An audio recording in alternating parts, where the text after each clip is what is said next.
aku tingkat 1 semester 2C Sekolah Tinggi Pastoral Santo Petrus Keuskupan Atambua. Ya, jadi baik, di sini saya mau membawakan sebuah materi tentang katekesi umat. Jadi baik, katekesi umat di sini dibagi menjadi 3 bagian. Yang pertama, sejarah dan pengertian katekesi umat. Yang kedua, tujuan katekesi umat. Yang ketiga, proses katekesi umat. Ya, jadi kita mulai dengan bagian pertama, sejarah katekesi umat. Ya, jadi kita ketahui bahwa sejarah katekesi umat itu di sini berbicara mengenai PPKI 1 1977 itu munculnya Yayasan Katekesi Umat sebagai anak katekesi di Indonesia masa kini. Jadi kita ketahui bahwa PKKI itu pertemuan kateki antar keuskupan se-Indonesia. Yang kedua, pertemuan yang kedua itu pada tahun 1980 membahas mengenai kembali ditegaskan gagasan katekesi umat dan PKKI 1 agar lebih operasional. Pertemuan ketiga pada tahun 1984. Di situ mereka membahas pembinaan katekesi umat. Yang berikut pertemuan yang keempat itu pada tahun 2004. Kembali mereka berbicara mengenai katekesi umat. Jadi baik, pertemuan katekit antara keuskupan se-Indonesia menghasilkan rumusan katekesi umat yang terdiri dari 6 hal pokok. Jadi kita lihat yang pertama, bahwa katekesi umat diartikan sebagai komunikasi iman atau tukar pengalaman, penghayatan iman antara anggota umat sekelompok. Yang kedua, dalam katekesi umat kita bersaksi tentang iman kita akan Yesus Kristus, pengantar Allah yang bersabda kepada kita dan pengantar kita menanggapi sabda Allah. Yesus Kristus yang mendasari penghayatan iman akan gereja. Yang ketiga, hal pokok yang ketiga itu tentang yang berkatekesi adalah umat. Kristus menjadi pola hidup pribadi, juga pola kehidupan kelompok, baik di kelompok basis, sekolah maupun perguruan tinggi. Katekesi umat sering disebut katekesi oleh umat dan untuk umat. Yang keempat, dalam katekesi yang menjabat ini, pemimpin katekesi bertindak terutama sebagai pengarah dan pelancar atau fasilitator. Di sini membagi 2 bagian. Yang pertama, membangkitkan gairah supaya para peserta berani berbicara. Yang kedua, menciptakan suasana komunikatif. Membangkitkan gairah supaya para peserta berani berbicara itu seperti dalam praktik kita katekesi dalam kelompok, agar itu membentuk pribadi siswa agar yang bisa mereka lakukan dalam berkatekesi menggunakan bahasa-bahasa yang baik dan sebagainya. Yang kelima, katekesi umat merupakan komunikasi iman dari peserta sebagai sesama dalam iman yang sederajat, yang saling bersaksi tentang iman mereka. Diperlukan beberapa hal yang mendukung. Yang pertama, sikap saling menghargai dan saling mendengarkan. Yang kedua, suasana penuh keterbukaan. Yang keenam, tujuan komunikasi iman dalam katekesi umat adalah di sini tujuannya ada 5. Oke, baik, kita lihat yang pertama. Yang pertama, tujuan komunikasi iman dalam katekesi umat agar supaya dalam terang Injil kita semakin meresapi arti pengalaman kita sehari-hari. Yang kedua, kita bertobat kepada Allah dan semakin menyadari kehadirannya dalam kenyataan hidup kita sehari-hari. Yang ketiga, semakin sempurna beriman, berharapan, mengamalkan cinta kasih, dan hidup Kristiani kita semakin dikukuhkan. Yang keempat, pula kita makin bersatu dalam Kristus, makin menjemaat, makin tegas mewujudkan tugas gereja setempat dan mengukuhkan gereja kita. Yang kelima, sanggup memberi kesaksian tentang Kristus dalam hidup kita di masyarakat. Yang berikut, berdasarkan rumusan PKKI atau pertemuan katekit antara Keuskupan se-Indonesia kedua tersebut, nampak beberapa aspek katekesi umat yang harus kita perhatikan. Di sini ada 4 hal yang harus kita perhatikan. Bagian pertama, subjek katekesi umat atau peserta.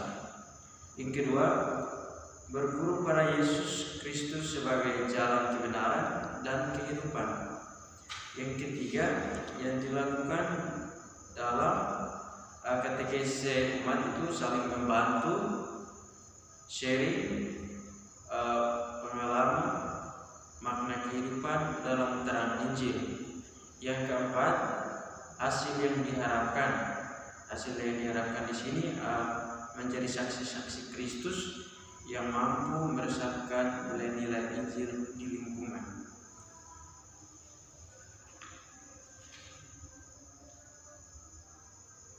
Yang berikut, kita masuk ke rangkaian yang berikut atau materi yang berikut mengenai proses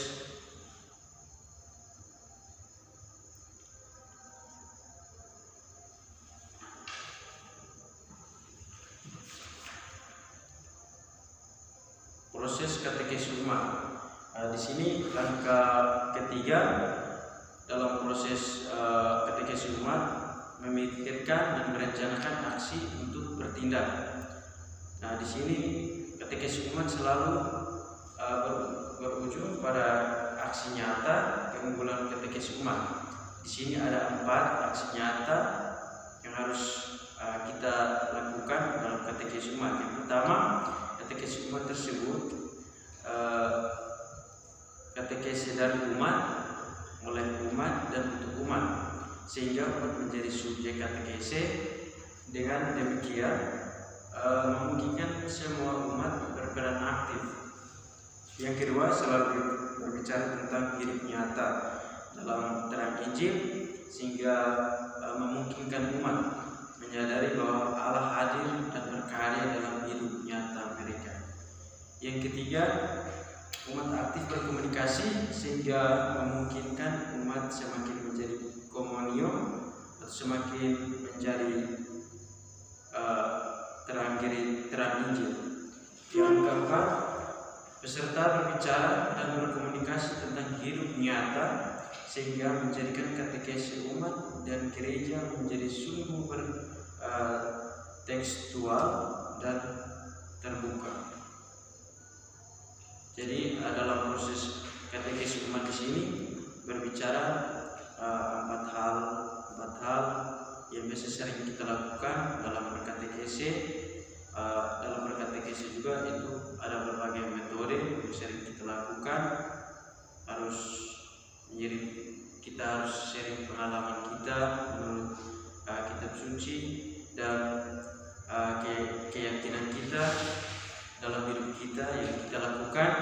Kita sharingkan pengalaman kita sehingga dalam kehidupan kita sehari-hari kita nyata dalam perbuatan kita sesuai dengan apa yang kita lakukan dalam berkatekesi.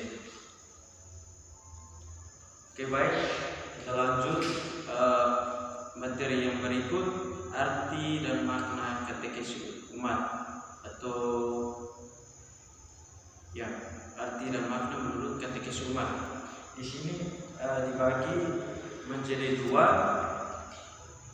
yaitu antropologi dan teologis. Oke, kita mulai yang pertama, arti dan makna katekesi umat. Yang pertama, antropologi. Antropologi itu berbicara mengenai ilmu tentang manusia. Jadi baik, antropologi katekesi umat sebenarnya tidak lain daripada kegiatan bermusyawarah dalam terang iman.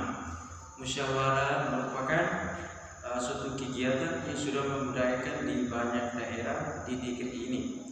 Dalam bermusyawarah terjadi beberapa proses sebagai berikut. Yang pertama, suatu hal atau masalah yang dikemukakan untuk dilihat dan diketahui bersama. Yang kedua, mengatakan bahwa lalu menyusun masalah itu diperbincangkan dan didalami, dilihat sebab dan akibatnya. Yang ketiga, kemudian dicari jalan keluarnya dan diambil suatu keputusan. Dalam katekesi umat secara operasional pastoral dapat diartikan sebagai suatu usaha kelompok untuk melihat, mendalami, menafsirkan dan hidup nyata dalam terang Injil. Kira-kira penjelasan antropologis berbicara mengenai suatu hal, masalah yang kita harus kemukakan dan harus kita ketahui bersama. Kemudian yang kedua, teologis. Teologis di sini arti bahwa ilmu yang mempelajari tentang meyakinkan beragama dan spiritualitas tentang Tuhan. Secara teologis, katekesi umat disebut komunikasi iman, suatu bentuk katekesi dari umat, oleh umat, dan untuk umat. Katekesi ini bertumbuh bersama dengan bergesernya visi gereja dari gereja institusional yang bersifat hierarkis piramidal ke gereja komunial. Kira-kira teologis yang dibicarakan itu mengenai spiritualitas gereja hierarki piramidal ke gereja komunial. Yang terakhir, keunggulan katekesi umat. Dalam keunggulan katekesi umat ini 4 hal yang harus kita ketahui tentang keunggulan katekesi umat sebagai berikut. Yang pertama, bahwa katekesi umat sering disebut katekesi dari rumah, oleh umat dan untuk umat. Dalam katekesi umat, semua peserta aktif berpikir, berbicara, dan mengambil keputusan. Yang kedua, katekesi umat itu selalu berbicara tentang hidup nyata dalam kehidupan kita sehari-hari. Yang ketiga, katekesi umat itu senantiasa mengandalkan kita bahwa dalam katekesi umat aktif berkomunikasi. Yang keempat, dalam katekesi umat peserta berbicara dan berkomunikasi tentang hidup nyata. Oke, baik, terima kasih. Mungkin penjelasan saya tentang pengantar katekesi umat, mulai dari sejarah dan pengertian katekesi umat, tujuan katekesi umat, dan proses katekesi umat. Kira-kira yang saya sampaikan mungkin teman-teman yang tidak mengerti di mana bisa